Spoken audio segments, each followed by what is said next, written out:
नमस्कार साथियों, हिंदी स्टेनो बढ़ोत वाले चैनल में आपका हार्दिक स्वागत है। आज की डिक्टेशन रामधारी गुप्ता खंड 2 से प्रतिलेखन संख्या 103 90 वर्ड पर मिनट की स्पीड से होगी। तो आइए शुरू करते हैं।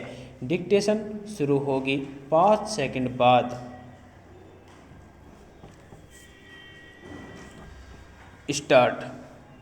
उपसभापति महोदय, भारत सरकार ने हमारे महान पड़ोसी चीन को एक सांस्कृतिक शिष्टमंडल भेजा है। वह शिष्टमंडल भारतीयों का चीन के लोगों के प्रति अभिनंदन और सद्भावना लेकर गया है। चीन की सरकार और चीन के लोगों ने उसका जो हार्दिक स्वागत किया है उसके लिए मैं कृतज्ञता प्रकट करता हूँ। मुझे दुख है कि दक्षिण अफ्रीका की सरकार की जातीय नीति अभी भी जारी है और उसके कारण गंभीर परिस्थिति पैदा हुई है। भारतीय इस नीति से बहुत चिंतित है क्योंकि भारतीय उद्भव के अनेक लोग दक्षिण अफ्रीका में रहते हैं, किंतु यह प्रश्न अब केवल दक्षिणी अफ्रीका के हिंदुस्तानियों का ही प्रश्न नहीं रह गया है, बल्कि उसका महत्व कहीं अधिक बड़ा और विस्तृत हो गया है।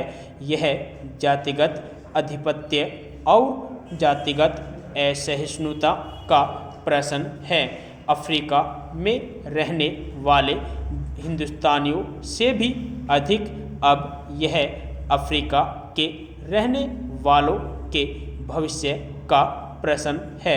इस प्रश्न और ऐसे ही अन्य प्रश्नों के निपटारे में विलंब करना समस्त मानव जाति के लिए अच्छा नहीं है। मुझे इस बात से प्रसन्नता है कि अफ्रीका में वहाँ के आदिवासियों और वहाँ रहने वाले हिंदुस्तानियों के बीच मैत्री भाव बढ़ रहा है। हमारी इच्छा अफ्रीका के लोगों की उन्नति में लेशमात्र हस्तक्षेप करने की नहीं है, बल्कि जहाँ तक हो सके हम उनकी सहायता करना चाहते हैं।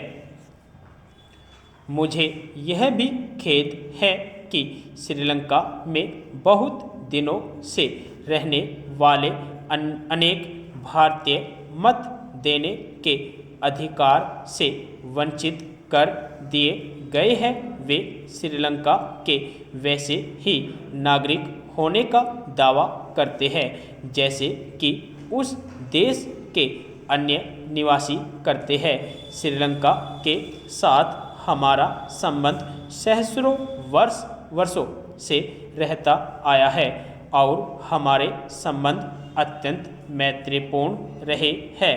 हमने श्रीलंका की स्वतंत्रता का स्वागत किया था और हम यह आशा करते थे कि उसके लोग स्वतंत्र जाति के रूप में हर प्रकार की प्रगति करेंगे, पर वहाँ के नागरिकों की एक बड़ी संख्या को उनके अपने नैसर्गिक स्वत्वों से वंचित कर देने से सच्ची प्रगति नहीं हो सकती।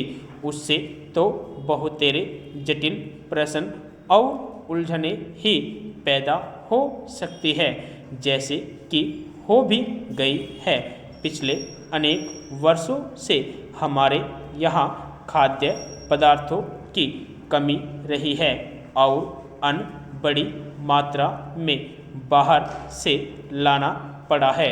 इस काम में संयुक्त राज्य अमेरिका से हमें बड़ी सहायता मिली है और उस महान देश ने जो उदारतापूर्ण सहायता की है उसके लिए हम कृतज्ञ हैं। हाल के इतिहास में आज पहल चावल को छोड़कर और सब अन्नों का हमारे पास बड़ा भंडार है और हम एक बड़ा भंडार बना रहे हैं जिससे आवश्यकता पड़ने पर हमें सहायता प्राप्त हो सकेगी। इस बात का तो हमें स्वागत करना चाहिए, किंतु देश के बड़े भागों में वर्षा न होने से यहाँ के लोगों के लिए कठिन समस्या पैदा हो गई है। लगातार 5 सालों तक रायलसीमा में अनावृष्टि का कष्ट सहना पड़ा है और वहाँ आज पानी की आवश्यकता है। यदि आपको डिक्टेशन अच्छी लगी हो तो हमारे चैनल को सब्सक्राइब करें तथा वीडियो को लाइक व शेयर भी करें। धन्यवाद।